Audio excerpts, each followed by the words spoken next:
Here we go, boys. All right. Welcome to Car Talks with Nathan and Johnny. What's up, guys? I'm Johnny. Car Talks with Nathan.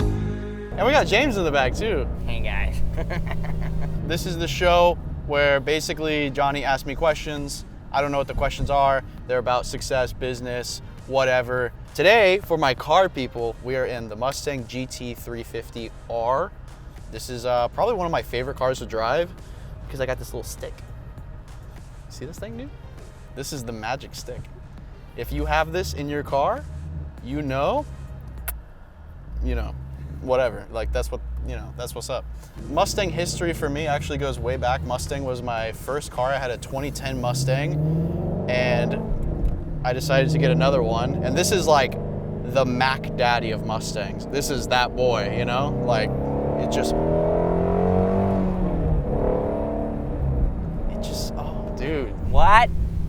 It's loud back here. What's crazy is this car is completely stock. This is how it comes from the factory. I don't have exhaust on this thing, nothing. Hit me, Johnny. Question number 1. Trends come and go fast. So what strategies do you use to predict and take advantage of new trends before they blow up? Taking advantage of trends before they blow up. I mean, trends is obviously like anyone in the social media space, the marketing space, even business, doing trends is huge, right? Because if you think about it, basically what a trend is you have a lot of demand, a lot of people behind a certain type of topic, event, celebrity, whatever it is. And if you're able to capture that, then that's huge for your business or your YouTube video or whatever. So the strategy to be on top of that is to really just be super invested into your category of content, into your niche, know everything. Like I remember when I was doing Minecraft videos, I was super invested into everything in the Minecraft community. I knew everything about it at all times. I knew when updates were coming out. I knew if there was changes to the game. I knew if there was new modifications. Like whatever it is, I always knew what was going on. So that's the first tip, is just to simply know what the heck is going on. The second tip is to actually look outside of your category of content and kind of be able to bring other trends into your category of content. That's something that we've been able to do with our channels. It's not the easiest thing to do because then you start doing a lot of other research, and we've also missed a lot of trends too. There's a lot of things that I wanted to do, but I missed because I wasn't paying attention. So you kind of just have to be on top of it. There's no right or wrong way to like identify trends and find them. It's just kind of a learning process, to be honest. But the other thing that people don't think about is you can actually make trends as well. So there's a lot of trends on YouTube, there's a lot of trends online. If you think about what trends come from, it basically just comes from people, right? So you can also make the trends yourself. That's obviously a lot more advanced, a lot more difficult, but it can be done for sure. But go to Blueprint University to learn more about trends. We have a great section in Blueprint University where we talk about trends for quite a while, and we go really in depth. You do like run kind of like Unspeakable Reacts, right? So you actually do react to a lot of trends. So how do you hop on those trends and know what the next video is going to be about? Oh, how do I hop on and know what the next trend is? Well, I spend most of my day on my cell phone. So if you would ever look at your screen time on your iPhone, mine is probably roughly always above 8 hours. Dang, dang boy. I live my life on my phone most of the time. So I typically see all the trends and I get sent trends all the time. So I'm just collecting all of them or writing them down and just preparing the week or the next day just to react to all those videos.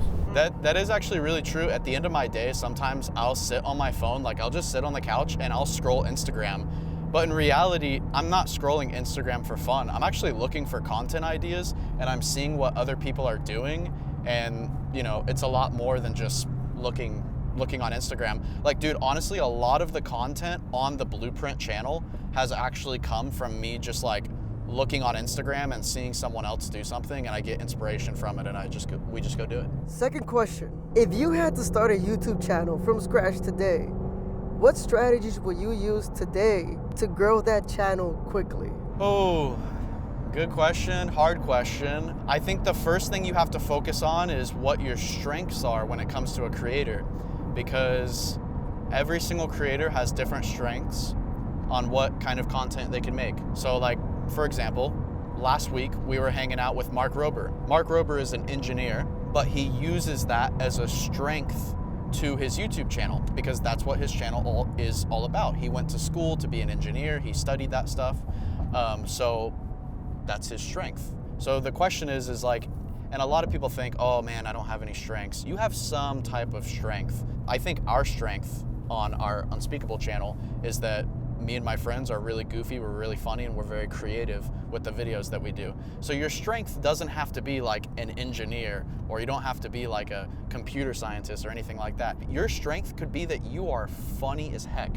I mean, if you look at someone like Kai Cenat or iShowSpeed, like these streamer guys, they don't really have a strength. Their strength is to entertain people and make them laugh so freaking hard for hours and hours and hours. So that would be their strength. So the question is, what strength do you have, and how can you build on that strength over time? Because a lot of people think like, okay, I have a strength, but also as you post more videos, as you make more content, you're gonna get better at that strength. It's gonna grow, it's gonna evolve, but we're still leaning into our strengths. Okay, last question. And I'm actually gonna ask James this question, then you chime in, okay? Okay, all right. I'll just be the driver. Hey, chauffeur. All right, James. Do you think titles and thumbnails matter more than the actual content quality? Ooh, that one's very, very trick. This is a trick question in my opinion, because I've seen videos on Reacts and main channel, Nathan would agree, where it's like the best title, best thumbnail ever, but we think the video is terrible. I don't know, because there's videos we've put out where I've straight up was like, I can't think of a great title, I can't think of a great thumbnail, but the video is amazing, and I wish I could just like make sure it gets as much exposure that it could possibly get. And with such a weak thumbnail and title, sometimes a great video that you put so much effort into just doesn't do great at all because you just lacked that strength.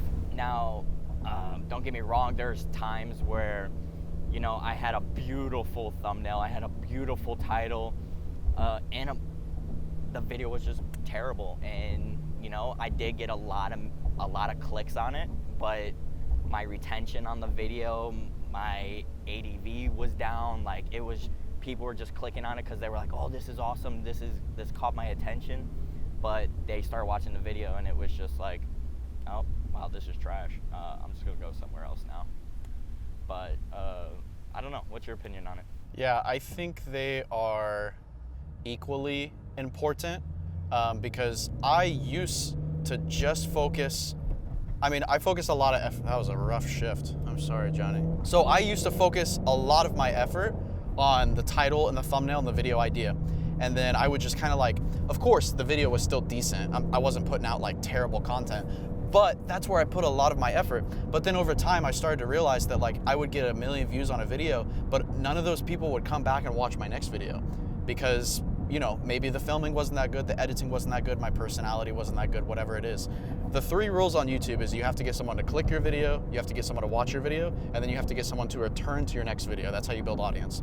So to be honest, they're equally important. They're both very, very important things because, okay, cool, you can get 1 million people to watch your video, great. But how many of those people are gonna come back to your next video? Because YouTube is all about momentum. So if you can get, you know, 10%, 20%, 30% of your viewers to come back every single time, you're basically doubling your audience, tripling your audience every single month, which is crazy. And then if you do that over the course of 5 years, that's how you get to 1 million subs. That was it, dude. Last episode.